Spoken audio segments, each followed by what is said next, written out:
ఏపీలో రైతు పరిస్థితి అత్యంత దయనీయంగా ఉంది. నిలువున దగాపడ్డానని రైతు రగిలిపోతున్నాడు.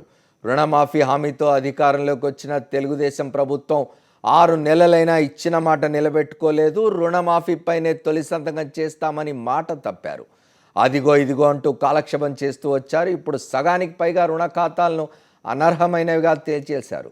అటు రుణమాఫీ కాక ఇటు వ్యవసాయం గిట్టుబాటు కాక రైతన్నలు బతుకులు చాలించుకుంటున్నారు. ఇప్పటి వరకు 86 మంది రైతులు ఆత్మహత్యలు చేసుకున్నారు ఆంధ్రప్రదేశ్లో. ఇప్పుడు కోట్లాది మంది రైతుల్ని వేధిస్తున్న ప్రశ్న ఒక్కటే: తమ ఓట్లతో అధికారంలోకి వచ్చిన టీడీపీ పాలకులు రుణం తీర్చుకుంటారా, లేక ఇచ్చిన హామీలను మాఫీ చేసి నిండా ముంచుతారా? ఈ అంశంపైన ఇవాల్టి డిబేట్. ఈ చర్చలో పాల్గొనేందుకు మనతో నాగిరెడ్డి గారు ఉన్నారు, వైఎస్ఆర్ కాంగ్రెస్.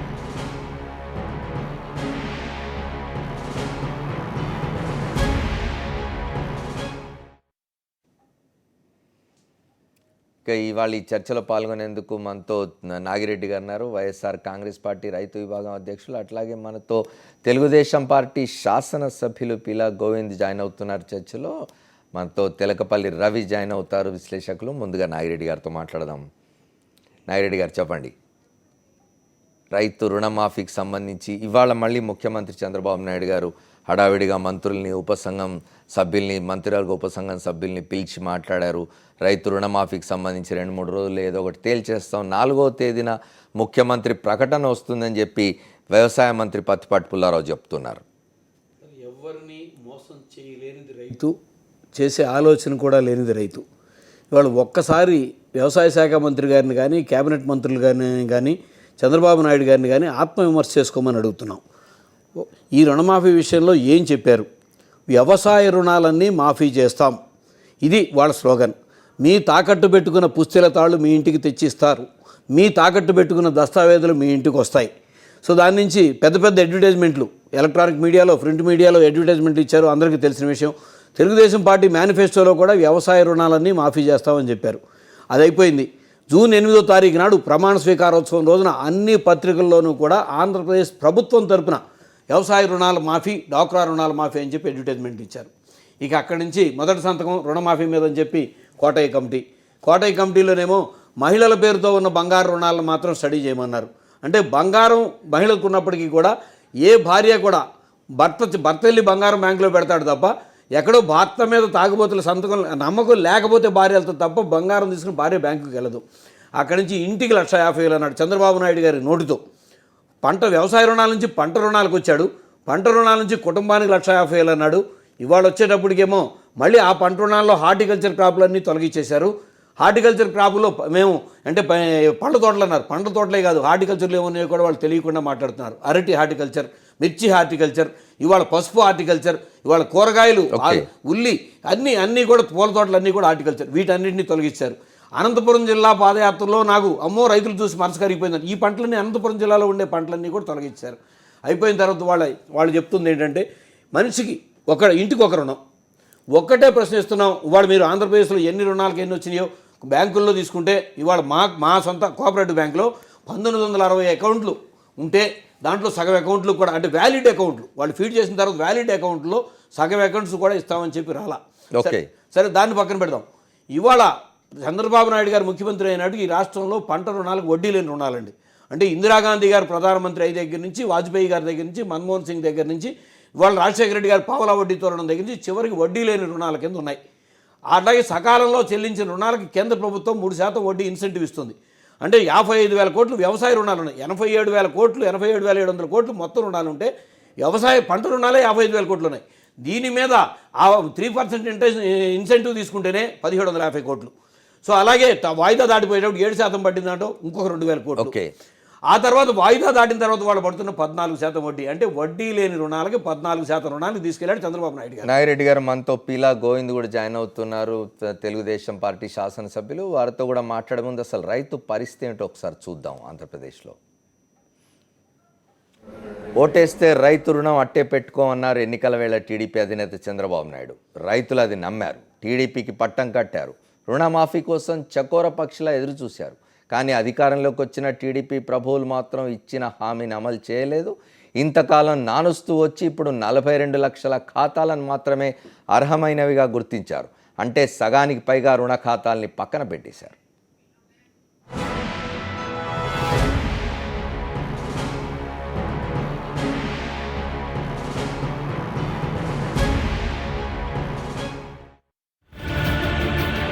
అధికారం ఇవ్వండి, మీ రుణాలన్నీ మాఫీ చేస్తామని ఎన్నికల ప్రచారంలో తెలుగుదేశం పార్టీ నాయకుడు నారా చంద్రబాబు నాయుడు ఊరు వాడ మైకు పట్టుకొని ప్రచారం చేశారు. రైతు రుణమాఫీ ఫైలు పైనే తొలి సంతకం చేస్తానని భరోసా ఇచ్చారు చంద్రబాబు.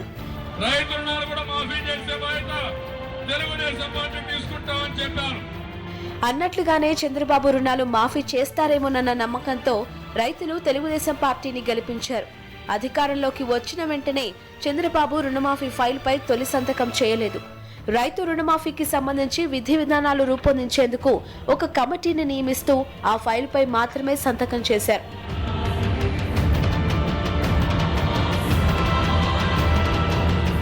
ఇచ్చిన మాట ప్రకారం రుణమాఫీ చేయరాని రైతుల్లో ఆందోళన మొదలైంది.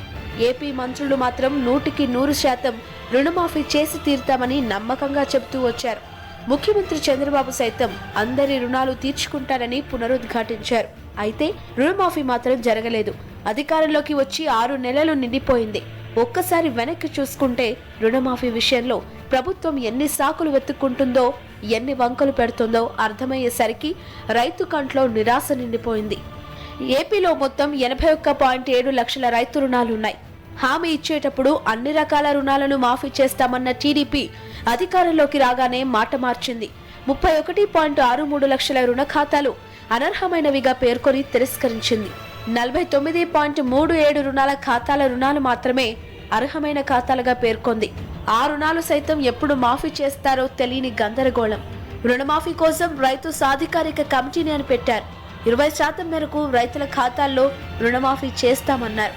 మిగిలిన బాకీని దఫదఫాలుగా తీరుస్తామన్నారు. ఆ మాట మీద నిలబడలేకపోయారు. చెప్పిన తేదీకి 20% నిధులు పడనే లేదు. రుణాలు మాఫీ కాక రైతులకు కొత్త రుణాలు ఆగిపోయాయి. పరువు కోసం ఎంతకైనా తెగించే రైతుల పరువును బ్యాంకుల్లో వేలం వేసింది ప్రభుత్వం. రైతుల బంగారాన్ని వేలం వేయడంతో రైతు అవమానంతో రగిలిపోయాడు.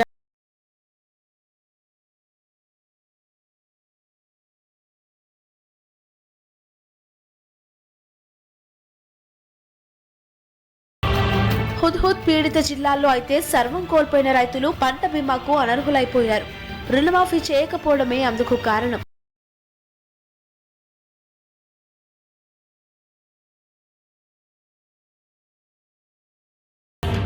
ఇప్పటికీ రుణమాఫీ అనే బ్రహ్మ పదార్థం గురించి ప్రభుత్వం ఇదమిద్దంగా ఏమీ చెప్పడం లేదు. రైతు మాత్రం ఎన్నికల హామీలు నమ్మినందుకు నిలువునా దగాపోయారని కుమిలిపోతున్నాడు. చంద్రబాబు నాయుడు వల్ల ప్రజలు ఓ పక్కన బాధపడిపోతుంటే రైతులు కూడా ఆత్మహత్య చేసుకునే పరిస్థితి ఎదురైంది. ఇలా రుణమాఫీ ఏమో గాలికి వదిలేసి వాళ్ళు ఏమో మీటింగ్ లో చెప్పిన ఒకలాగా ఉంటుంది, ప్రజలు చేసేది ఏమో శూన్యం కింద ఉంటుంది. రుణమాఫీ చేస్తానని ఆ వాగ్దానం దేనికి చేయనట్టుగా అది ఏ వాగ్దానం చేశారు అతను? ఆ వాగ్దానం సమాధానం ఏంటి ఇప్పుడు? అసలు ఇంతకీ రైతు రుణాన్ని తీరుస్తారా, రుణమాఫీ చేస్తారా, లేక ఇచ్చిన హామీలనే మాఫీ చేస్తారా?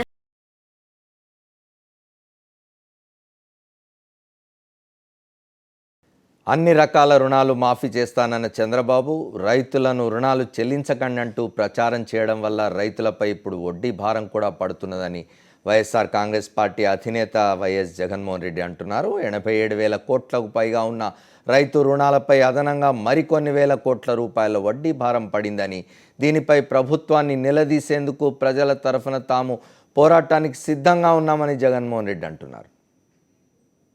5వ తారీఖు ఇంతకుముందు నవంబర్ 5వ తారీఖున రాష్ట్ర వ్యాప్తంగా అన్ని మండల కేంద్రాలలో ధర్నాలు జరిగాయి. ఈ నెల 5వ తారీఖు కలెక్టరేట్ కార్యాలయాల ఎదుట మళ్ళీ ధర్నాలు జరగబోతూ ఉన్నాయి. ఆ జరిగే ధర్నాలలో చంద్రబాబు నాయుడు గారిని గట్టిగా కూడా నిలదీసే కార్యక్రమం జరుగుతూ ఉంది. రైతులకు రుణాలు మాఫీ చేస్తామని మీరు హామీ ఇచ్చారు. 87,000 కోట్ల రైతుల రుణాలు ఉన్నాయి.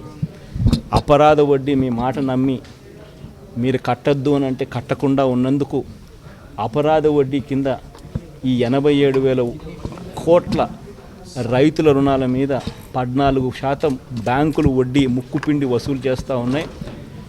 ఉట్టి అపరాధ వడ్డీ కిందనే రైతులకు ఈ 87,000 కోట్ల మీద 12,800 కోట్ల రూపాయలు అవుతూ ఉంది. ఈ సంవత్సరం బడ్జెట్లో మీరు కేటాయింపులు అంతంత మాత్రంగానే చూపిస్తూ ఉన్నారు. మీరు ఇచ్చే కేటాయింపులు వడ్డీలకు కూడా సరిపోని పరిస్థితిలో ఉన్నాయి. ఇటువంటి పరిస్థితుల్లో వడ్డీలు ఈ మార్చి 30వ తారీఖు ఈ బడ్జెట్ ముగుస్తుంది. మీరు కేటాయింపులు చేయని కారణంగా ఈ 87,000 కోట్ల మీద అపరాధ వడ్డీ కాక మరో 12,800 కోట్ల రూపాయలు మళ్ళీ వడ్డీ రూపేణ పడతా ఉంది.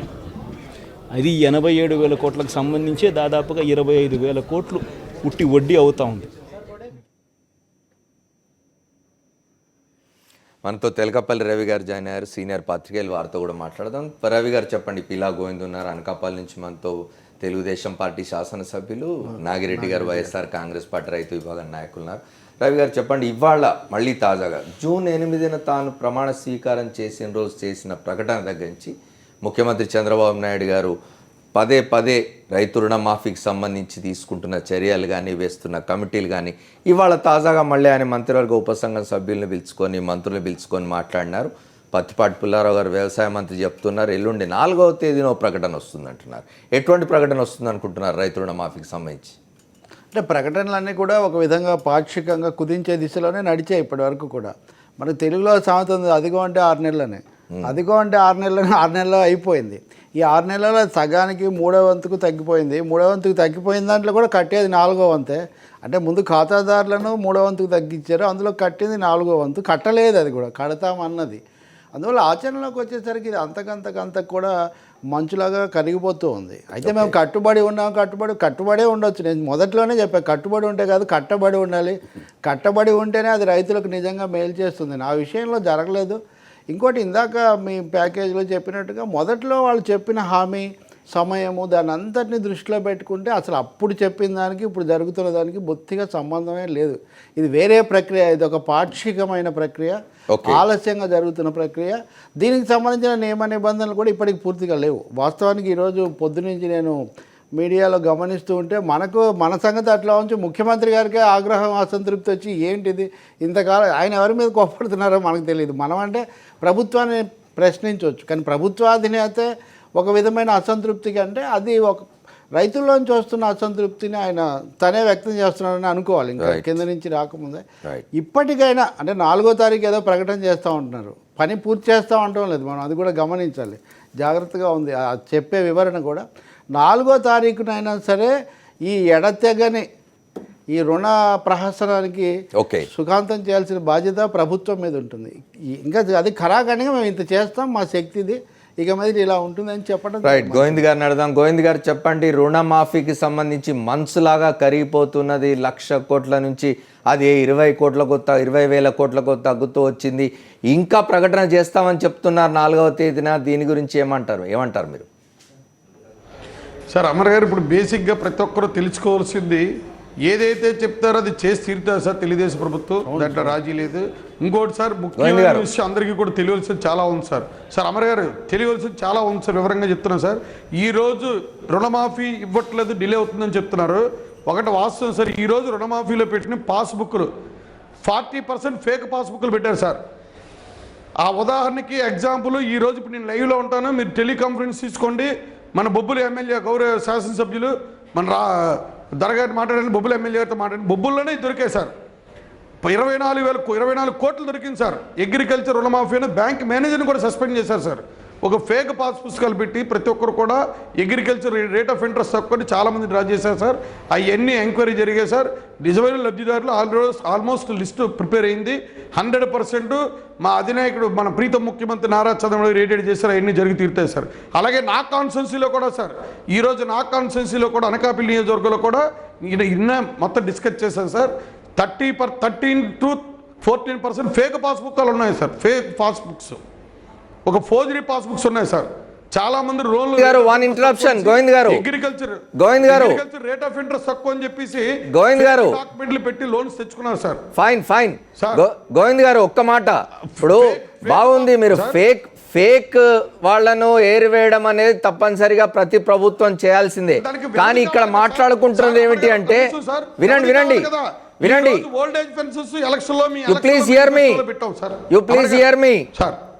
హియర్ మీ గోవింద్ గారు, నేను అనేది ఏమిటంటే, ఫేక్ వీటిని తీసేయడం అనేది ఏ ప్రభుత్వం అయినా చేయాల్సిందే. కానీ ఇక్కడ మాట్లాడుకుంటున్నది ఏమిటి అంటే, మీ ముఖ్యమంత్రి గారు ప్రమాణ స్వీకారం చేసిన జూన్ 8 నుంచి ఈ రోజు వరకు అనేక దఫాలుగా ఈ రుణమాఫీకి సంబంధించిన వ్యవహారంలో మాట మారుతూ వచ్చింది, మనసులాగా కరిగిపోతూ వచ్చింది. 1,00,000 కోట్లకు పైగా ఉన్నదాన్ని 20,000 కోట్లకు దించేశారు. ఎల్లుండి 4వ తేదీన ఎటువంటి ప్రకటన వస్తుందో కూడా అర్థం కావడం లేదంటున్నారు. 100% అమర్ గారు 100%. హలో హలో చెప్పండి హలో చెప్పండి. 100% రుణమాఫీ జరిగి తీరుతుంది నిజమైన పేదవాళ్ళకి, నిజమైన రైతులకి. సార్ ఈరోజు గోల్డ్ లోన్ తీసుకున్న దాంట్లో 40% ఫేక్ పాస్బుక్లు సార్. బేసిక్గా లాస్ట్ గవర్నమెంట్లో అగ్రికల్చర్ లోన్స్ టార్గెట్ పెట్టారు సార్. ఆ టార్గెట్ వల్ల ప్రతి ఒక్కరు కూడా ఫేస్ పాస్బుక్స్ పెట్టుకున్నారు, టైటిల్ డీడ్ కూడా ఫేక్ పెట్టుకున్నారు. అవన్నీ ఏరువేరు 100% అతి త్వరలో ఆల్రెడీ మొన్న 4 days బ్యాక్ కూడా ఇన్వెస్టిగేషన్ ఫైనల్ చెప్పాను సార్. విత్ ఇన్ మంత్ 40 రోజుల లోపల ఇస్తున్నాం. అలాగే సార్ మా ప్రతిపక్ష గౌరవ సభ్యులు ఇప్పటికి 6 మాసాలు గడిచిపోయింది గోవింద్ గారు. 6 మాసాలు గడిచిపోయింది ఇప్పటికి. మమ్మల్ని మాట్లాడాలని కూడా ఛాన్స్ ఇవ్వండి. చెప్పండి సార్ అమర్ గారు. 6 మాసాలు గడిచింది ఇప్పటికి. నిన్న కాకపోయినా ఏవైతే ఓల్డ్ ఏజ్ పెన్షన్ చెప్పారో మా అధినాయకుడు ప్రమాణ స్వీకారం చేసినట్టే దాని గురించి మాట్లాడరండి సార్. 500 రూపాయలు 200 రూపాయల నుంచి 1000 రూపాయలు చేస్తాం ఓల్డ్ ఏజ్ పెన్షన్. దానికి లేనిపోని కలబుల్ల మాటలు చెప్తున్నారు. మనం రైతు రుణమాఫీ గురించి మాట్లాడుకుంటున్నాం. ఒక్కసారి నాగిరెడ్డి గారిని కూడా అడుగుదాం. ఆధార్ కార్డు, రేషన్ కార్డులు ఏజ్ తేడా పడ్డా ఇవి కూడా రైటప్ చేసాం సార్. ఓకే, ఈ రోజు గుర్తుంచుకోండి సార్. మీ అలాగే సార్ మా గౌరవ శాసనసభ్యులు అడుగుతున్నాం సార్, మా నాగిరెడ్డి అన్నని, మీ కార్యకర్తలు మీ లీడర్స్ రుణమాఫీ తీసుకోవాలి లెటర్ రాసి ఇవ్వండి. నాగిరెడ్డి గారు ఒక మాట చెప్పండి. వారు అంటున్నారు బంగారానికి సంబంధించి అన్ని కూడా ఫేక్ రుణాలు ఉన్నాయి, వాటిని తొలగిస్తున్నామని చెప్తున్నారు. ఒకటే గౌరవ శాసనసభ్యుల్ని విమర్శ చేసే ముందు ఒకసారి ఆత్మవిమర్శ చేసుకోమని కోరుతున్నాం. అంటే మీరు చంద్రబాబు నాయుడు గారు తెలుగుదేశం పార్టీ కార్యకర్తలకు మాత్రమే రుణమాఫీ చేస్తానని ఏమన్నా ప్రకటించినారా? మీ పార్టీ వాళ్ళు తీసుకోరు. ఏమిటి మాట్లాడుతున్నాం మనం? సో వ్యవసాయ రుణాలన్నీ రద్దు చేస్తామని చెప్పి అక్కడి నుంచి వచ్చారు. నేను చెప్తున్నాను వ్యాలిడ్ అకౌంట్స్. సో ఇదిగో మా కోఆపరేటివ్ సొసైటీలో 1313 వ్యాలిడ్ అకౌంట్స్ వాళ్ళ దగ్గరికి వెళ్తే 560 అకౌంట్స్కి మాత్రమే 20% వస్తుందని చెప్పి రిటర్న్ వచ్చింది. వ్యాలిడ్ అకౌంట్స్ నేను చెప్పింది. సో వాళ్ళు చెప్పిన ఇన్వాలిడ్ తీసేసి కాదు. సో అలాగే ఇదిగో ఒక గుడివాడలో ఒక కమర్షియల్ బ్యాంక్ లో 1994 వ్యాలిడ్ అకౌంట్స్ వెళ్తే 394 అకౌంట్స్ రిటర్న్ వచ్చింది. అసలు వాళ్ళు వడ్డీ ఎంత పడిందండి? సో వడ్డీ లేని రుణం రాష్ట్రంలో చంద్రబాబు నాయుడు గారు ముఖ్యమంత్రి అయినాటికి పంట రుణాలకు, వ్యవసాయ రుణాలు, పంట రుణాలకు వడ్డీ లేదు, 0 వడ్డీ. సో వాళ్ళ వడ్డీ ఎంత పడింది? వీళ్ళు వేసే జమ వాళ్ళ ఇష్టం వచ్చింది. ఆంధ్రప్రదేశ్లో ఒక కుటుంబాన్ని తీసుకోండి, ఆ కుటుంబానికి వాళ్ళకి ఎంత వడ్డీ పడుతుందో ఒకవేళ వాళ్ళు 20% ఇస్తే కనీసం ఆ వడ్డీ కూడా రాని పరిస్థితి. రుణం మాఫీ అనే ఏమంటారు గోవింద్ గారు? చెప్పండి గోవింద్ గారు, చెప్పండి దీనికి ఏమంటారు సార్? మా నాగిరెడ్డి అన్న కళ్ళబొల్ల మాటలు చెప్తాడు కానీ తెలుగుదేశం వాళ్ళకి ఇస్తారని మేము అనట్లేదు. మీరు మంచులాగా కరిగిపోతుంది చంద్రబాబు వాగ్దానాలు. ఓకే, మీ పార్టీ బేస్ చేసుకొని లేనిపోయిన అబాండాలు వేసి చేస్తున్నారో చేయట్లేదో జనాలు తెలుసు సార్. హుదూద్ తుఫాన్లో నష్టపరి ఎవరని చెప్తున్నారు, అది తప్పు. ఆ మాట వెనక్కి తీసుకోండి. మా గౌరవ శాసనసభ్యులు అలా మాట్లాడడం సభ్యత కాదు. ఎందుకంటే ఇక్కడ హుదూద్ తుఫాన్లో ఫేస్ చేసేది మేము సార్. ఆయనకేటి తెలుసు, నాగిరెడ్డి అన్నకేటి తెలుసు? ఆ జలాలు లేదు హుదూద్ తుఫాన్, మా జలాలు ఉంది. మా ప్రీతం ముఖ్యమంత్రి నారా చంద్రబాబు గారు ఏం చేశారో జలాలు తెలుసు సార్. హుదూద్ తుఫాన్లో మనం మాట్లాడుతుంది రైతు రుణమాఫీ గురించి మాట్లాడుకుంటున్నాం. ఒకసారి రవి గారితో మాట్లాడదాం. రవి గారు చెప్పండి. గోవిందరావు గారు ఒక్క నిమిషం. గోవింద్ గారు, మన హుదూద్ తుఫాన్ గురించి వేరే చర్చ చేద్దాం. మనం ఇప్పుడు రైతు రుణమాఫీ తాజా పరిస్థితి మీద మాట్లాడుకుంటున్నాం. ఒకసారి రవి గారిని అడుగుదాం. గోవింద్ గారు అన్నట్టుగా తెలుగుదేశం వైఎస్ఆర్ పార్టీ విమర్శలు అన్నింటినీ ఇప్పుడు మనం చెప్పలేము. ఇప్పుడు రైతు రుణమాఫీ ఫేక్ అనే మాట మనం రైతు రుణాల మీద వాడేటప్పుడు ఆ ఫేక్ ఏవో ఏరేయడానికి అధికారం ప్రభుత్వం చేతిలో ఉంది. మొత్తం రైతులను రుణాలను గతంలో కూడా మొన్న కూడా తెలంగాణలో ఆ విధంగా ఆయన పోచారం శ్రీనివాసరెడ్డి గారు మాట్లాడితే శాసనసభలో చాలా సమస్య అయింది. అంతకుముందు కూడా తెలుగుదేశం ఉన్నప్పుడు ఇటువంటి అనుభవం ఉంది. మనం రైతు రుణమాఫీ చేస్తామని మొత్తంగా ఫేక్ అనే ముద్ర వేయడం అనేది మొదటిది అది భావ్యమైనటువంటి విషయం కాదు. ఫేక్ కానివే ఎక్కువ భాగం ఫేక్ కానివని తగ్గించినవే మొత్తాన్ని తగ్గించారు. ఆ తగ్గించిన ఖాతాలు తగ్గించారు. అందువల్ల ఫేక్ అనే పేరుతో అప్పుడు వాగ్దానం ఫేక్ అనే ఒక ఫేక్ ఏదంటే వాగ్దానం ఫేక్ అని రైతులు అన్నారు అనుకోండి, మొత్తం ఇబ్బంది అయిపోతుంది ఇక్కడ. అందుకని ప్రభుత్వం నిజాయితీగాను చేయగలిగిన మేర కట్టుబడింది స్పష్టంగా ప్రకటించాలి తప్ప రుణమాఫీ ఫేక్, రుణాలు ఫేక్ అనే కోణం నుంచి వెళ్ళటం మటుకు సరికాదు. ఏమంటారు గోవింద్ గారు? శక్తి లేదు మేము ఇంత కడతామంటే వేరే విషయం. చెప్పండి సార్ అమర్ గారు చెప్పండి. సార్ మేము ఫేక్ మొత్తం ఫేక్ అని అనట్లేదు సార్. పెద్ద ఆయన ఎంతో అనుభవశాలి అలాగే మాట్లాడుతున్నారు. మీ పెద్ద అయిన మేము మాట్లాడలేము, చాలా అనుభవశాలి. ఆయన వయసులో ఎన్నో చూసారు ఇలా డిబేట్స్. మేము మొత్తం ఫేక్ అని అనట్లేదు సార్. సార్ ఎగ్జాంపుల్కి మీ పార్టీ నుంచి ఆధిపత్యం వహిస్తున్న బొబ్బుల నియోజకవర్గంలో తీసుకోండి. మన రాష్ట్రంలో మన 13 జిల్లాలు కాదు, ఉమ్మడి రాష్ట్రం ఉన్నప్పుడు కూడా హైయెస్ట్ స్కామ్ జరిగింది బొబ్బుల నియోజకవర్గంలోనే. అగ్రికల్చర్ లోన్స్, ఇదేంటి అగ్రికల్చర్ లోన్స్ ఇన్వెస్టిగేషన్ అయింది. గోవింద్ గారు నాది ఒకటే ప్రశ్న మీకు. గోవింద్ గారు సార్ అలాగే హుదూద్ తుఫాన్లో ఎవరైతే నేను హుదూద్ తుఫాన్ గురించి ఇప్పుడు మాట్లాడదలుచుకోలేదు. ఒక్క మాట గోవింద్ గారు, ఎన్నికల సమయంలో రైతులకు సంబంధించిన ప్రతి రుణాన్ని మేము రద్దు చేస్తాం, మీరు డబ్బు కట్టకండి అని చెప్పిన ప్రభుత్వం ఇవాళ దాని మీద ఏ నిర్ణయం సరిగా తీసుకోని కారణంగా రైతులు వడ్డీలు కట్టాల్సి వస్తున్నది, ఆత్మహత్యలు చేసుకుంటున్నారు. దీనికి మీ సమాధానం ఏమిటి? సార్ అమర్ గారు ఒక్కట వాస్తవం సార్ చెప్పండి సార్ అమర్ గారు వాస్తవం ఒకటి, 100% రుణమాఫీ నిజమైన పేదవాళ్ళకి నిజమైన రైతుకి ఇచ్చి తీరుతాం, దాంట్లో రాజీ లేదు. రెండో విషయం, ఫేక్ ఇవన్నీ కూడా ఎంక్వైరీ అనేది నేను లైవ్లో ఉంటాను, మీరు వెళ్ళి వెరిఫై చేయమంటాను కదా ఎంతవరకు వాస్తవం అనేది. అలాగే హుదూద్ తుఫాన్లో కూడా నిజమైన నష్టపోయిన ప్రతి ఒక్క రైతుకు కూడా న్యాయం జరుగుతుంది. 100% మా జీవో నెంబర్ 9, 10, 11, 12 గోవింద్ గారు మనం అనుకోకుండా వచ్చిన హుదూద్ తుఫాన్ గురించి కాకుండా రైతు రుణమాఫీ గురించి మాట్లాడుకుందాం. ఆన్లైన్ వాళ్ళ అకౌంట్ ట్రాన్స్ఫర్ రైట్. ఈ తుఫాన్ లో కూడా రుణమాఫీ ఆలోచన వల్ల వాళ్ళకి బీమా పోయింది అనేది కూడా అందరూ ఒప్పుకున్నటువంటి విషయం. పంట బీమా కూడా పోయింది దానివల్ల, ఈ ఆలోచన వల్ల. దీనికి సంబంధించి బ్యాంకర్లు ఏమనుకుంటారు కూడా మనం రాంబాబు గారితో మాట్లాడదాం. All India bank employees general secretary ఉన్నారు, వారితో మాట్లాడుకుందాం. ఒక short break. Welcome back to the fourth estate. మనం రాంబాబు గారితో మాట్లాడదాం. రాంబాబు గారు చెప్పండి, బ్యాంకర్స్ ఏమనుకుంటున్నారు? నిజానికి ఇవాళ రైతు రుణమాఫీకి సంబంధించి ఆంధ్రప్రదేశ్ ప్రభుత్వం ఒక కార్పొరేషన్ కూడా ఏర్పాటు చేసింది, ఒక ఎంపవర్మెంట్ కార్పొరేషన్ చెప్పి దానికి డబ్బులు జమ చేస్తూ ఉన్నారు, అక్కడి నుంచి రైతులకు ఇస్తూ ఉన్నారు. ఇప్పటివరకు ఆ కార్పొరేషన్ పని కూడా మొదలుపెట్టినట్లేదు. అయితే ఇదంతటికీ కారణం బ్యాంకులు మాతో సహకరించినందువల్ల ఈ పరిస్థితి వచ్చిందని సాక్షాత్తు ముఖ్యమంత్రి ఓ సందర్భంలో అన్నారు. మీరు ఎట్లా చూస్తున్నారు? అంటే దురదృష్టవశాత్తు బ్యాంకుల్ని అనవసరంగా ఈ వివాదాల్లోకి లాగారు. ఎప్పుడైతే ఆయన ఎన్నికల ప్రణాళికలో ఈ సమగ్రంగా మేము పరిశీలించిన తర్వాత, సమగ్ర అధ్యయనం చేసిన తర్వాత రైతులకు రుణమాఫీ చేయాలనే కార్యక్రమాన్ని చేపట్టామని అన్నారు. చాలా పెద్ద ఎత్తులో చర్చ జరిగింది ఆ ప్రాంతాల్లో, ఈ ప్రాంతాల్లో కూడా. ఎన్ని వేల కోట్ల రూపాయల వరకు ఇలా రుణమాఫీ చేయాల్సి వస్తుంది అనేది. సో అప్పుడు 80,000, 90,000 కోట్ల రూపాయల వరకు రుణమాఫీ చేయాలన్నప్పుడు సమగ్ర అధ్యయనం చేసినటువంటి వ్యక్తులు ఎవరు కూడా ఇది 80,000-90,000 కాదు 20,000 కానీ ఎప్పుడు చెప్పలేదు. అదే రకంగా మా పరిశీలన ప్రకారం ఇంతవరకు మాత్రమే 1.5 lakh మాత్రమే పే చేయగలుగుతాం, లేదా ఈ బీద వాళ్ళకి పే చేస్తాం, ఎప్పుడు ఈ మాటలు మాట్లాడలేదు. బట్ రాను బ్యాంకుల్ని వివాదాలకు లాగటం కాకుండా సాక్షాత్తు ఆర్థిక మంత్రి యనమల రామకృష్ణుడు గారే కార్పొరేట్ హౌసెస్కి వేవ్ చేసేటప్పుడు మీరు అందరూ ముందుకు వస్తారు కానీ రైతులు రావడంలో ముందుకు రారా అని. ఏదైనా ప్రతిదానికి కూడా ఆర్బీఐ విధానాలు ఉన్నాయి దీంట్లో. దేన్ని మనం మాఫీ చేయాల్సి వస్తుంది, దేన్ని ఏ రకంగా రీషెడ్యూల్ చేయాలి అనేటువంటి విధానాలు ఖచ్చితంగా ఉన్నాయి. అదే రకంగా వీళ్ళు ఇచ్చినటువంటి ఎన్నికల ప్రణాళికలు కూడా వ్యవసాయ రుణాలు, పంట రుణాలు అనేటువంటి తేడా చూపించలేదు. ఇప్పుడు ఆ వ్యవసాయ రుణాలు ఎక్కడికో గాలికి పోయినాయి, పంట రుణాల గురించి మాట్లాడుతున్నారు. కమిషన్లు ఏర్పాటు చేసిన బ్యాంకులకి దానికి అనుసంధానం ఎక్కడా లేదు. అదే రకంగా 15 రోజులకు ఒకసారి బ్యాంకులకు ఒక గైడ్లైన్స్ ఇస్తున్నారు, 5 రోజుల లోపల మీరు మొత్తం వివరాలు మాకు ఇవ్వండి అని. ఎవరైనా కనుక చేస్తే వాళ్ళ శిక్షార్హులని. ఈ రకమైన ప్రెషర్ బ్యాంకుల మీద ఎందుకు పట్టుకురావాలి? సెకండ్ వన్ కూడా ఇవాళ రైతులు ఎవరు కూడా బ్యాంకుల దగ్గరికి రావటం లేదు. డ్వాక్రా మహిళలు బ్యాంకుల దగ్గరికి రావటం లేదు. చిన్న రుణాలు తీసుకున్న వాళ్ళు ఎవరు రావట్లేదు బ్యాంకులకి. వాళ్ళ ఎక్కడైతే ఆంధ్ర బ్యాంక్ లాంటి బ్యాంక్ కానీ, స్టేట్ బ్యాంక్ ఆఫ్ ఇండియా లాంటి బ్యాంకులు దాదాపు ఆంధ్రప్రదేశ్లో ఇచ్చినటువంటి రుణాల్లో 30% వరకు రుణాలు అగ్రికల్చర్ రుణాలు ఇచ్చారు. వైబిలిటీ దెబ్బతినేటువంటి ప్రమాదాలు ఉన్నాయి. సో దీని ప్రకారం వాళ్ళు ఇప్పటికైనా సరే చాలా క్లియర్గా మేము ఇంతవరకు మాత్రమే పే చేస్తాం ఉన్నప్పుడు మాత్రమే వాళ్ళకి రుణాలు వస్తాయి. రైట్.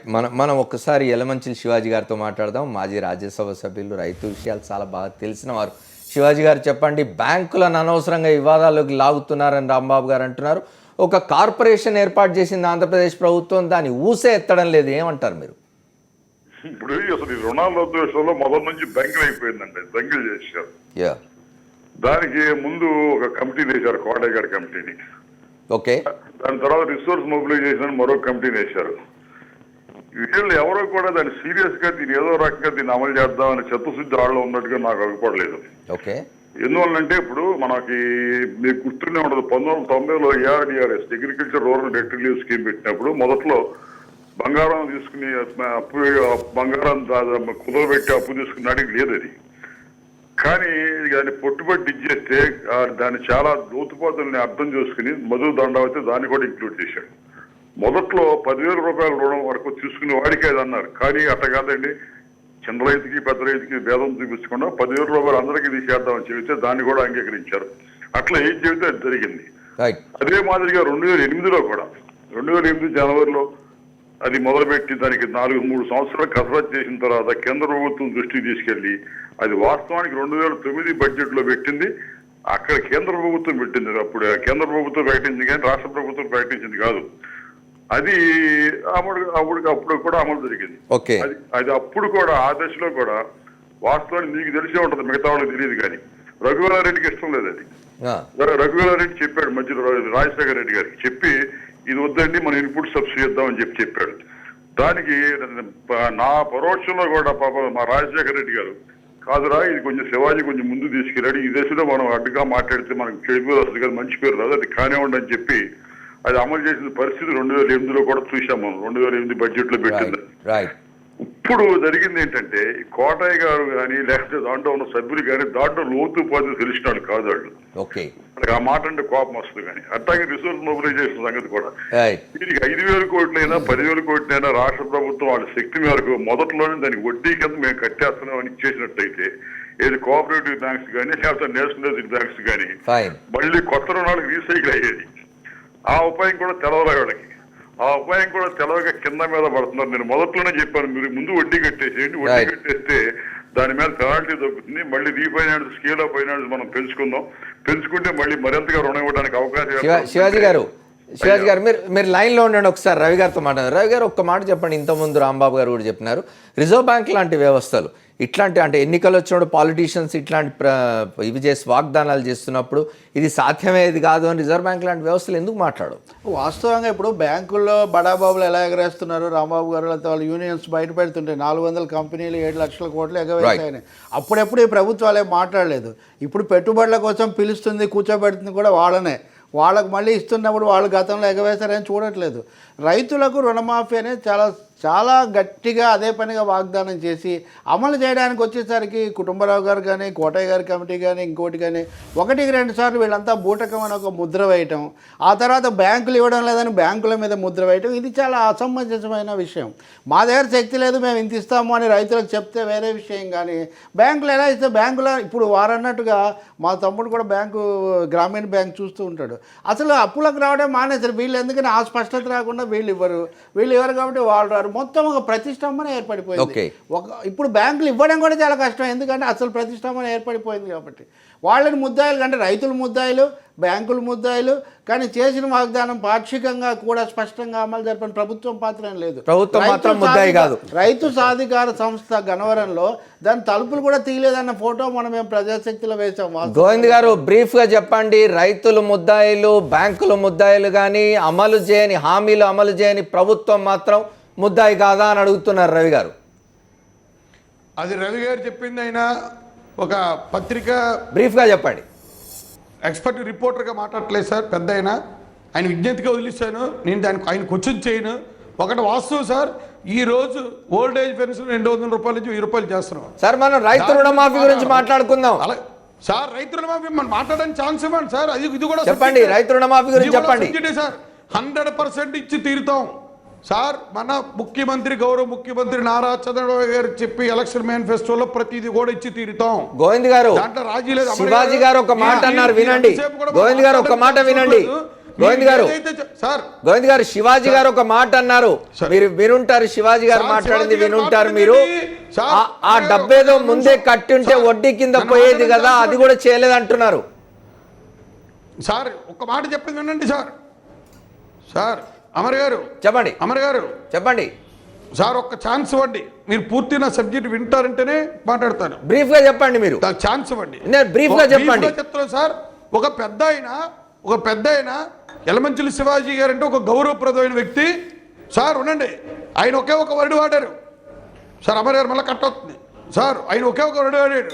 ఆయన మా రాజశేఖర రెడ్డి ఆయన చెప్పింది ఎవరు నమ్ముతారు సార్? ఆయన ఎవరు అవునమాట ఆయన మాట మీరు సమర్థించుకోవడానికి పాయింట్ లేక అబాండం వేస్తున్నట్టుగా ఉన్నారు శివాజీ గారి మీద. చెప్పండి నాగిరెడ్డి గారు చెప్పండి.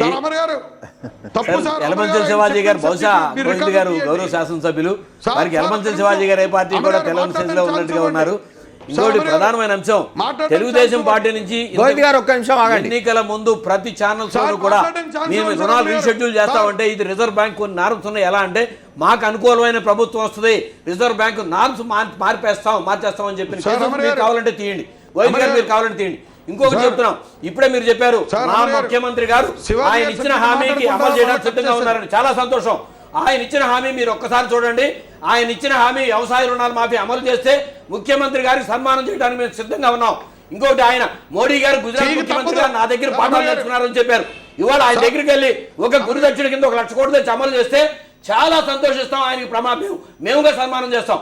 అంతే తప్ప ఇక్కడ ఎవరైనా సరే రైతులకు ఏదైతే ఇచ్చారో, మీరు ఏదైతే హామీ ఇచ్చారో ఆ హామీని అమలు చేయమన్నారు. ఇవాళ మీరు ఇచ్చిన హామీ మూలంగా గోవింద్ గారు 1-2 సార్లు అంటే నా గురించి చెప్తున్నారు. నిజమే, ప్రభుత్వం చేసింది అమలు జరపాలనే కదా మనం అనుకుంది. పాక్షికంగా అయింది, ఆలస్యంగా అయింది, ఇప్పటికి కూడా స్పష్టత లేదు. ముఖ్యమంత్రి గారు కూడా అసంతృప్తి వ్యక్తం చేస్తున్నారు. ఈ మాటలన్నీ నిజంగానే గోవింద్ గారు ప్రజల్లో తిరుగుతున్నప్పుడు మీ దృష్టికి సమస్య రావడం లేదా? ఈ అస్పష్టత, అనిశ్చితికి ముగింపు పలకాల్సిన బాధ్యత ప్రభుత్వం మీద ఉందా లేదా? ఇప్పుడు 4వ తారీఖున ప్రకటన ఎలా వస్తుంది అన్న దాని మీద 4వ తారీఖున ఏ ప్రకటన రాబోతుందో చెప్పగలరా గోవింద్ గారు? మనం లేవనెత్తితే దీని మీద ఏదో మనం దాడి చేయడం లేదా ప్రభుత్వాన్ని మాట్లాడడానికి ఛాన్స్ ఇస్తే మాట్లాడతాం సార్. మీరు చెప్పండి. ఇప్పుడు మీరు అనేక హుద్దుద్దు అన్నారు. 4వ తారీఖుని రైతులు ప్రతి ఒక్కరికి న్యాయం చేస్తారు మన ప్రీతం ముఖ్యమంత్రి నారా చంద్రబాబు గారు.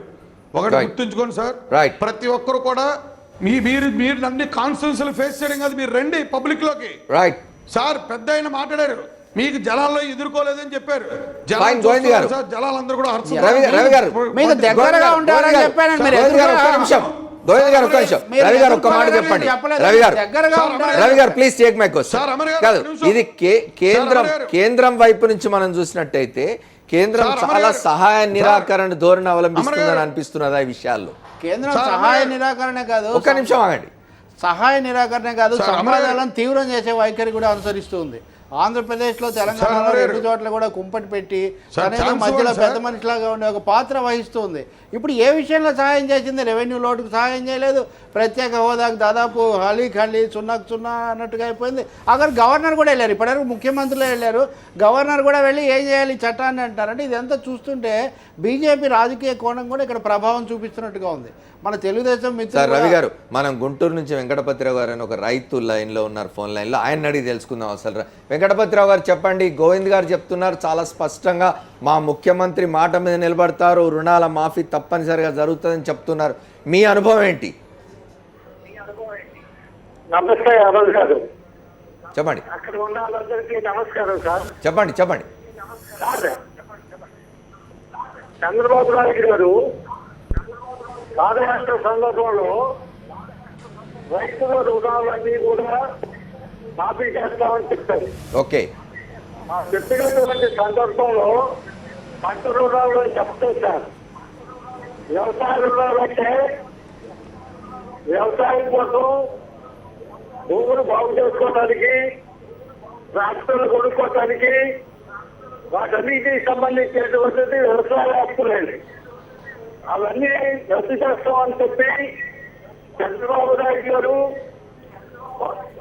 అలాంటి తెలుగుదేశం పార్టీ నాయకులు ఇల్లు తిరిగి మీరు అప్పులు కట్టొద్దు, మీ బంగారం మొత్తం కూడా మేము అధికారంలో రాగానే మీ అప్పులన్నీ రద్దు చేస్తారు. వెంకటపతిరావు గారు, ఇంతకు రుణ మాఫీ జరిగిందా లేదా ఒక్క మాట సూటిగా చెప్పండి.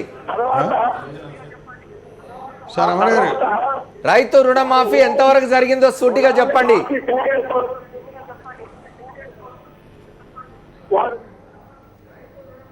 ఓకే గోవింద్ గారు చెప్పండి. మీరు విన్నారు ఇప్పుడు రైతు చెప్తున్నది, ఆనాడు ఇంటింటికి తిరిగి మాఫీ చేస్తామన్నారు, అటువంటిది ఏం జరగడం లేదని చెప్తున్నారు.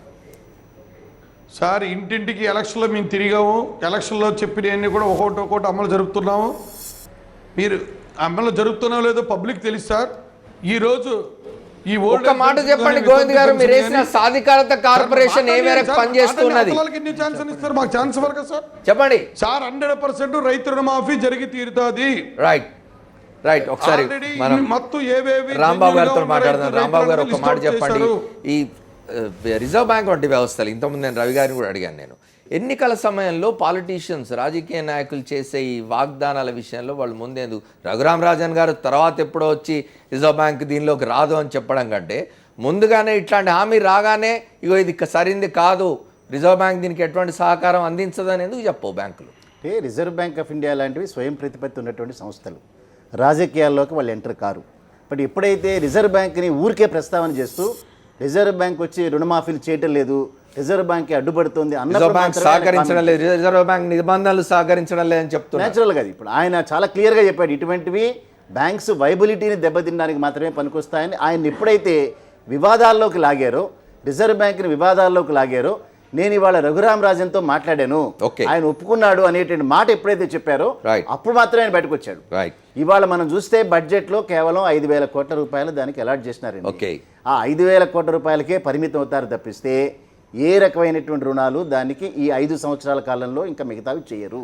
అది చాలా క్లియర్గా ఒకసారి ఒకటి ఇప్పుడు 100% అన్నారు గోవింద్ గారు. 100% అనేది ఇప్పటికే తగ్గిపోయింది. 89,000 కోట్ల నుంచి వడ్డీ ఇప్పుడు 5,000 కోట్లు కేటాయిస్తున్నారు. అంటే దాదాపు వచ్చింది, ఇంటికి 1,50,000 వచ్చింది, ఈ చెరవకి ఇంటికి ఒకరికి వచ్చింది, హార్టికల్చర్ క్రాప్స్ తీసేశారు. ఒకసారి మళ్ళీ మనం శివాజీ గారితో మాట్లాడాలి. శివాజీ గారు, మళ్ళీ ఇవాళ ఆంధ్రప్రదేశ్ వ్యవసాయ శాఖ మంత్రి చెప్తున్నారు 4వ తేదీన ఒక స్పష్టమైన ప్రకటన వస్తుంది ముఖ్యమంత్రి దగ్గర నుంచి. ఎటువంటి ప్రకటన మీరు ఊహిస్తున్నారు? ఇప్పుడు రైతులకు రుణాలు రద్దు చేయాలని కోరుకునే వాళ్ళు రాజ్యుడిని నేను అసలు అందువల్ల నాకేదో ఆపాదించి వాడు మాట్లాడితే పిల్లలు మాట్లాడితే నేను దానికేం చెబుతాను. కానీ సరే, వాస్తవం ఏంటంటే ఇప్పుడు రిజర్వ్ బ్యాంక్ కానీ లేకపోతే ఇంకో బ్యాంక్ కానీ ఏ బ్యాంక్ అయినా సరే రుణాలు రద్దు చేయాలంటే దానికి ఎవరో ఒకరు డబ్బు కట్టాలి. దానికి అది రాష్ట్ర ప్రభుత్వం కడుతుందా, కేంద్ర ప్రభుత్వం కడుతుందా, జిల్లా పరిషత్ కడతాడా, రైతు కడతాడా అనేది వేరు సంగతి. కానీ సంబడి పే ది బిల్, ఎవడోడు పే చేయాలి. 1990లో రుణాలు రద్దు చేసినప్పుడు కేంద్ర ప్రభుత్వం బడ్జెట్ లో ప్రొవిజన్ చూపించి ఇచ్చింది బడ్జెట్ లో. తర్వాత 2008లో కూడా రద్దు చేసినప్పుడు కేంద్ర ప్రభుత్వం పే చేసింది ఆ డబ్బు అంతా. ఇవాళ ఎవరు పే చేస్తారు? ఈ డబ్బు ఎంత పే చేస్తారు, ఎప్పుడు పే చేస్తారు? ఇవాళ ఖరీఫ్ సీజన్ అయిపోయింది, ఇప్పుడు రబీ మొదలైంది. ఖరీఫ్ సీజన్లో పే చేయలేకపోయాం కదా, ఆ మేరకు రైతు రుణాలు మళ్ళీ కొత్త రుణాలు అందలేదు కదా. అది వాస్తవం. అది ఎవరో ఒకరు పే చేస్తే కానీ ఎవరేది. అందుకని రిజర్వ్ బ్యాంక్ అడ్డం వచ్చిందా, నిలువు వచ్చిందా అని కాదు. అసలు రిజర్వ్ బ్యాంక్ ప్రమేయం లేదు ఇక్కడ. ఎవరు పే చేయాలి? దానికి మీరన్నా పే చేయాలి, లేకపోతే కేంద్రాన్ని తప్పించి వాళ్ళ దగ్గర డబ్బు తీసుకొచ్చన్నా పే చేయాలి. రిసోర్స్ మొబిలైజేషన్, మీరు దొంగలు అమ్ముతారో దున్నపోతులు అమ్ముతారో ఏదైనా అమ్మి పే చేయాలి. కూడా పే చేయకుండా ఎందుకు రద్దు చేస్తే బ్యాంక్ అసలు దానికి రిజర్వ్ బ్యాంక్ ఏం చేస్తుంది? తర్వాత ఇంకో విషయం మీరు పదే మాట్లాడుకుంటున్నారు, నేను విన్నాను ఇప్పుడు ఫోన్ లోను. ఈ కార్పొరేట్ సెక్టర్ అని అంటున్నారు. 10 కార్పొరేట్స్, 10 ఇన్ఫ్రాస్ట్రక్చర్ కంపెనీస్ ఈ దేశంలో 6,38,000 కోట్లు బకాయి ఉన్నాయి బ్యాంకులకి. దాంట్లో ఈ 10 కంపెనీల్లో కూడా Hyderabad got the the best extension of position 3 to 4 companies headquarters మన హైదరాబాద్ లోనే ఉన్నాయి. అవి మొత్తం కూడా 1,60,000 కోట్లు బకాయి ఉన్నారు. 4 కంపెనీలు 1,60,000 కోట్లు బకాయి ఉన్నారు. ఈ దేశంలో మొత్తం వ్యవసాయ రుణాలు, చిన్న పెద్ద వ్యవసాయ రుణాలు, లేకపోతే agri processing, input supplier, output supplier అందరూ తీసుకున్నట్టయితే మొత్తం వ్యవసాయ రుణాలు తీసుకుంటే అంత లేవు. 5 లక్షల కోట్లు కూడా లేవు. 6,36,000 కోట్లు. ఒక 10 మంది బాకాయ ఉన్నారు. ఆ 10 మందిలో 4 హైదరాబాద్ లో ఉన్నారు. వాళ్ళు పెంగళ వెంకయ్య జెండా వేసుకుని, లేకపోతేనేమో మన జాతీయ జెండా వేసుకుని మొన్నటి వరకు ఊరేగారు. థ్యాంక్ యూ శివాజీ గారు, థ్యాంక్ యూ మీరు లైన్లోకి వచ్చి మాట్లాడేందుకు. ఒకసారి మనం మళ్ళీ రాంబాబు గారు ఇంతకుముందు చెప్పినట్టుగా మనం మాట్లాడుకుంటున్నాం బ్యాంకులకు సంబంధించి. బ్యాంకుల వ్యవహారం, బ్యాంకులు స్వయం ప్రతిపత్తితో పనిచేస్తాయి. వాళ్ళు అసలు బ్యాంకుల దగ్గరికి ఎవరు పోవడం లేదు. విశ్వాసం కలిగించలేని స్థితి ఉన్నది ప్రభుత్వంలో. వారు చెప్పినట్టుగా 5,000 కోట్లకే పరిమితం అయిపోతుంది 5 ఏళ్లలో అని చెప్తున్నారు. మీరేమంటారు రవి గారు? అంటే బ్యాంకుల పాత్ర వేరే ప్రశ్న. ఇక్కడ బ్యాంకుల గురించి మనం చర్చించడం లేదు. నిజానికి ఎగరవేసిన వాళ్ళకే బ్యాంకులు పెట్టుకునే అధికారం, అది వేరే చర్చ కదా. కానీ తెలుగుదేశం ఒక రాజకీయ పార్టీగా వాగ్దానం చేసినప్పుడు ఆ వాగ్దానాన్ని నెరవేర్చాల్సిన బాధ్యత ప్రభుత్వం ఉంది. ఆడలేక మధ్యలో పడితే బ్యాంకుల మీద పడడంలో ఇక్కడ అది అర్థం. ఈ సందర్భంలో బ్యాంకులది పాత్ర గోవింద్ గారు క్విక్ గా చెప్పండి. 5,000 కోట్లకే పరిమితం అయిపోతుంది ఈ ప్రభుత్వం 5 ఏళ్ల కాలంలో, ఇంకా అంతకంటే ఎక్కువ రుణమాఫీకి సంబంధించి ఎటువంటి డబ్బు ఉండబోదు అని చెప్తున్నారు. బ్రీఫ్ గా చెప్పండి సార్. బ్రీఫ్గా చెప్తున్నాను సార్, వయసులో పెద్ద అయినా బ్రీఫ్గా చెప్తున్నాను సార్. 5,000 కోట్ల పైన అయితే ఆయన రాజకీయ సన్యాసం తీసుకొని ఏ రోజు లైవ్ శివాజీ గారు అనలేదండి, రాంబాబు గారు అన్నారు. రిజైన్ చేస్తాను ఎమ్మెల్యేగా. ఆయన నాకంటే వయసులో పెద్దవాళ్ళు ఇలా తప్పుడు భాష మాట్లాడుతున్నారు. తప్పు. ఒక అపవాదం వేసేటప్పుడు సార్ తెలిసి పెద్ద ఆయన ఒక పార్టీ కార్యకర్తలా మాట్లాడుతున్నాడు తప్ప అది శివాజీ గారు అనలేదండి. ఆ మాట శివాజీ గారు అనలేదు, రాంబాబు గారు అన్నారు. 5,000 కోట్లకే పరిమితం కాబోతోంది ఆంధ్రప్రదేశ్ ప్రభుత్వం అని. కూడా హొందాగా మాట్లాడతారు, కానీ మా యలమంచిల శివాజీ గారు అర్థంలో కూడా మాట్లాడరు. 5,000 కోట్లతో పరిమితం అయిపోతుందంటే ఈయన బడ్జెట్ చూసి మీరు ఎవరు మాట్లాడారో చెప్తే అర్థం చేసుకోవడం లేదు. రాంబాబు గారు ఒక్క విషయం అంటే తెలుగుదేశం పార్టీ నుంచి శాసనసభ్యులు కానీ అయితే మంత్రులు కానీ ఏ స్టేజ్లో ఉన్నారో ఇక్కడ చర్చకు అర్థం అవుతుంది. ఇక్కడున్న వ్యక్తుల్లో యలమంచిల శివాజీ గారు తెలుగుదేశం పార్టీలో సుదీర్ఘకాలం పనిచేసిన వ్యక్తి. ఇవాళ కూడా ఎంపీ. ఇవాళకి ఆయనకి ఏ పార్టీతో సంబంధం లేదు. ఏమన్నా ఉంటే తెలుగుదేశం పార్టీతోనే అనుబంధం ఉంది. అలాగే రవి గారు ఒక జర్నలిస్ట్, ఆయన ఒక బ్యాంక్ ఎంప్లాయ్. నేను 30 ఏళ్ళ నుంచి రైతు నాయకుడిని, వాళ్ళు రాజకీయ పార్టీతోనే ఉన్నాను. నేను శాసనసభ్యుడిని కాదు. వారు ఏం మాట్లాడుతున్నారో ఒక్క నిమిషం. తూర్పుగోదావరి జిల్లా నుంచి మరో రైతు లైన్ లో ఉన్నారు, ఫోన్ లైన్ లో. ఆయన అడిగి తెలుసుకుందాం. చెప్పండి శ్రీనివాస్ రెడ్డి గారు. శ్రీనాథ్ రెడ్డి గారు. ఒకటి ఇది రైతు రుణమాఫీ అని చంద్రబాబు నాయుడు గారు చెప్పారు, కానీ దీని వల్ల రైతు మాఫీ అయ్యాడు అనేది ఖచ్చితంగా చెప్పగలం సార్. ఏంటంటే మన ఎమ్మెల్యే గారు, గౌరవనీయులు ఎమ్మెల్యే గారు ఇందాక ఫేక్ అని అంటారు రైతులవి, కానీ ఒక విషయం ఆయన తెలియదు. పక్కన రాంబాబు గారు నాకు అడగండి. యాక్చువల్ గా అన్ని అకౌంట్లు ఫీడ్ చేసినప్పుడు ఆంధ్ర బ్యాంక్ లో, లీడ్ బ్యాంక్ అయిన మా జిల్లాలో ఆంధ్ర బ్యాంక్ లో మన అడంగల్ కాపీలు కూడా వచ్చినాయి. దాంట్లో ఏమైనా ఫేక్ ఉంటే అక్కడే తీసేసి యాక్చువల్ గా ఒరిజినల్ అకౌంట్స్ నే పెట్టడం జరిగింది. ఏమైనా ఫేక్ ఉండొచ్చు, నేను కాదనంటే, కానీ ఈ ఫేక్లే మొత్తం అన్ని 40 లక్షలు 80 లక్షల అకౌంట్లు అంటే మాత్రం అది చాలా అంగీకరించింది, చాలా తప్పండి. ఎందుకంటే ఈవేళ 0% వడ్డీని 14% తీసుకెళ్తాను పరిస్థితి. రైతు అప్పులు కట్టలేక చాలా దారుణమైన పరిస్థితిలో ఉన్నారు. Bank. Thank you sir. Thank you Rambabu గారు. రైతు రుణమాఫీ కాదు, రైతు మాఫీ అయిపోతున్నాడు. ఇది ఇప్పుడు మనం ఆలోచిస్తే ఖరీఫ్ అనేటటువంటిది వెళ్ళిపోయిందండి. ఇప్పుడు రబీ సీజన్ మొదలైంది. రబీ సీజన్లో అయినా రైతుకు రుణం దొరుకుతుందా? ఇది ఆన్సర్ చేయాల్సిన ప్రశ్న. ఎవరు దీన్ని మాఫీ చేస్తారు, ఎక్కడి నుంచి పట్టుకొస్తారు, ఇవన్నీ ప్రస్తుతం పక్కన పెడదాం. 5,000 కోట్ల రూపాయల బడ్జెట్లో పెట్టినప్పుడే వాళ్ళ యొక్క ఇంటెన్షన్ తెలిసినాయి. ఇప్పుడు రబీలో వచ్చేటటువంటి రుణాలకు ఇవ్వడానికి ఆల్రెడీ అయిపోయినటువంటి ఎన్పిఎస్ని ఇవాళ పే చేయడానికి ప్రభుత్వాలు ముందుకు రావాలి. ముందుకు రాని పక్షంలో ఖచ్చితంగా చెప్పాలి. మీరు రబీలో రుణాలు దొరుకుతాయా రైతులకు ఆంధ్రప్రదేశ్లో? 100% దొరుకుతాయి సార్. ఒక బ్యాంకు పాత బాకీలు తీర్చకుండా బ్యాంకులు రుణాలు ఎట్లా ఇస్తాయి? రవి గారు మీరు చెప్పాలా? పోదిరి పాస్బుక్లు పెట్టి ఎంత డ్రా చేశారో చేసి చూపిస్తాను. వారు ఒకటే తారక మంత్రం చెప్తున్నారు, అన్ని జరుగుతాయని చెప్తున్నారు. పాత రుణాలు తీర్చకుండా రబీకి రైతులకు రుణాలు ఎట్లా వస్తాయి? రవి గారు చెప్పండి. వాస్తవంగా ఈసారి రాజకీయం తగ్గిపోయి ఒక విధంగా రిజర్వ్ బ్యాంకు, ఎస్ఎల్బిసి సమావేశాలు వీటన్నిటితో బ్యాంకులు కూడా ఇందులో కాబట్టాయి. మామూలు కంటే ఎక్కువ జాగ్రత్తగా ఉంటాయి. ఈసారి మొత్తం 30,000 కోట్లలో 5,000 కోట్ల మటుకు విడుదల చేసి, అది కూడా సాధికార సంస్థకు విడుదల చేసి, దానికి దీనికి ఏం జరుగుతుందో కూడా తెలియదు. చాలా కష్టంగా ఉంటుంది రైతుల రుణాల పరిస్థితి. అందులో ఇంకేమీ సందేహం లేదు. బ్యాంకింగ్ వ్యవస్థ ప్రకారం 1000 రూపాయలు నా దగ్గర బ్యాలెన్స్ చూపిస్తుంటే కూడా నాకు రోల్ రెన్యువల్ కాదండి. సో భారతదేశ వ్యవసాయ రంగ చరిత్రలోనే ఖరీఫ్ మొత్తం రుణం లేకుండా అయిపోయిన పరిస్థితి ఆంధ్రప్రదేశ్లో వాళ్ళు చంద్రబాబు నాయుడు గారి మీరు రుణాలు కట్టవద్దు అంట మూలంగా జరిగింది. అలాగే క్రాప్ ఇన్సూరెన్స్ పోయింది. ప్లస్ రీషెడ్యూల్ చేస్తాం గవర్నర్ గారు ఒప్పుకున్నారని గవర్నర్ గారు రైతు వ్యతిరేకని మాట్లాడటం. అసలు ఎలా రీషెడ్యూల్ విధి విధానాలు 9 సంవత్సరాలు ముఖ్యమంత్రిగా పనిచేసిన వ్యక్తికి తెలీదా? వ్యవసాయ శాఖ మంత్రి గారికి తెలీదా? ఇవాళ మళ్ళీ బాండ్లు ఇస్తామంటున్నారు. ఏది బ్యాలెన్స్ దానికి? అంటే బ్యాంకులు బాండ్ ఇస్తే, నాకు బాండ్ ఇస్తే బ్యాంకు రుణం రీషెడ్యూల్ రెన్యూల్ అవుతుందా? ఒకటే కామన్ సెన్స్. ఆయన శాసనసభ్యులు పెద్దవారు. సో మీరు రుణాలు రెన్యువల్ కావాలంటే ఏం కావాలో ఒకసారి తెలుసుకోండి. అంటే రాబోయే 5 సంవత్సరాల్లో కూడా నా పేరుతో అక్కడ బ్యాంకుల్లో బ్యాలెన్స్ ఉంటే నాకు ఇక రుణం రాదు. ఆల్రెడీ ఎస్ఎల్బిసి రిజర్వ్ బ్యాంక్ రాసింది. లక్షలాది మంది రైతాంగం అలాగే వేలాది డ్వాక్రా గృహ సంఘాలు కూడా డిఫాల్టర్లుగా మారిపోతున్నాయి. ఒకసారి మా బ్యాంకులో డిఫాల్టర్గా మారితే వారు రుణం చెల్లిస్తే కూడా వాళ్ళకి రుణం ఇవ్వడం సాధ్యం కాదని చెప్పి కాదని చెప్పానండి. రైట్. గోవింద్ గారు, రైతులను డిఫాల్టర్లను చేసిన బాధ్యత మీ ప్రభుత్వానికి కదా? స్ట్రైట్ గా చెప్పండి. తప్పు సార్, అవి తప్పు మాటలు, అవి అపోదులు. ఆ అపోదులు జనాలు యాక్సెప్ట్ చేయరు సార్. ఇప్పుడు అసలు ఎవరు రాంబాబు గారు బ్యాంకుల పొజిషన్ మీరు చెప్పాలి. ఇప్పుడు పంట రుణాలు తీసుకున్న రైతులు, థ్యాంక్ యూ గోవింద్ గారు. పంట రుణాలు తీసుకున్న రైతులు కానీ వ్యవసాయ రుణాలు తీసుకున్న రైతులు కానీ ఏ ఒక్క రైతు కూడా బ్యాంకులోకి అడుగు పెట్టట్లేదు. ఇది వాస్తవం. ఇది అదే రకంగా ఇందాక మీరు రిజర్వ్ బ్యాంక్ గవర్నర్ ప్రస్తావన పట్టుకొచ్చారు, ఎందుకు ఆ ఎన్నికల ప్రణాళిక చేయలేదని. మొన్ననే వెంకయ్య నాయుడు గారు మాట్లాడుతూ ఇటువంటి పద్ధతి తప్పన్నారు. ఈయన కూడా మాట్లాడలేదు. ఒక రాజకీయ నాయకుడు అయ్యుండి ఎన్నికల ముందు ఇది తప్పు నేను కూడా చెప్పలేదు. మోదీని వేదిక మీద కూర్చోబెట్టుకొని చంద్రబాబు నాయుడు గారికి హామీ ఇచ్చారు. రాజకీయ నాయకులే మాట్లాడకుండా స్వయం ప్రతిపత్తి ఉన్న రిజర్వ్ బ్యాంక్ గవర్నర్ దీనిలో కామెంట్ చేయడం అప్రెసు. బట్ మన తర్వాత మహారాష్ట్ర ఎలక్షన్స్ అయినాయి. బట్ మహారాష్ట్రలో ఏ పొలిటికల్ పార్టీ కూడా రైతు రుణమాఫీ గురించి మాట్లాడలేదు. ఎందుకంటే రిజర్వ్ బ్యాంక్ గవర్నర్ చాలా క్లియర్గా ఇచ్చాడు కాబట్టి. ఇవాళ మన ముందున్న ప్రశ్న ఏమిటంటే, పబ్లిక్ సెక్టార్ రంగంలో ఉన్న బ్యాంకులు కానీ ఓల్డ్ జనరేషన్ ప్రైవేట్ బ్యాంక్స్ కానీ అనేక రకాలుగా గ్రామీణ రైతులకు ఉపయోగపడుతున్నప్పుడు ఆ వ్యవస్థను మనమే చంపేసుకుంటామా? ఆ వ్యవస్థను మరింత పెంచేటట్టు చేస్తామా? యూపీఏ గవర్నమెంట్ ఉన్నప్పుడు 66,000 కోట్ల రూపాయలు రెండోసారి వచ్చినప్పుడు 66,000 కోట్ల రూపాయలు అనౌన్స్ చేశారు. ఎక్కడ ఇంత రచ్చ జరగలేదే. కేంద్ర ప్రభుత్వం పే చేసింది. అది ఏ ఒక్క రైతు డిఫాల్టర్ అవ్వలేదు. ఏ ఒక్క రైతు రుణాలు మాఫీ బయటకు రాలేదు. అదే రకంగా ఇన్సూరెన్స్ పే చేసినారు వాళ్ళందరికీ. ఇప్పుడు క్రాప్ ఇన్సూరెన్స్ పోయింది ఎక్కడికో. ఖరీఫ్లో రుణాలు ఇంకా పే చేయలేదు. మీరు 25% మీరు పే చేసినా కూడా రైతు రుణాలు బ్యాంకులు ఇవ్వవు. ఖచ్చితంగా 100% పే చేయాల్సిందే.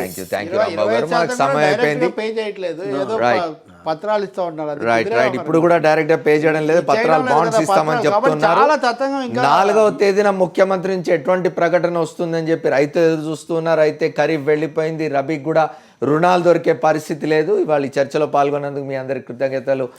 ముఖ్యంగా గోవింద్ గారికి, అట్లాగే శివాజీ గారికి, ఫోన్ లైన్లో వచ్చి మాట్లాడిన రైతులకు, రాంబాబు గారికి, రవి గారికి, నాగిరెడ్డి గారికి కూడా కృతజ్ఞతలు. రైతు రుణమాఫీ కాదు, రైతు మాఫీ అయిపోయేట్టున్నాడని చెప్తున్నారు.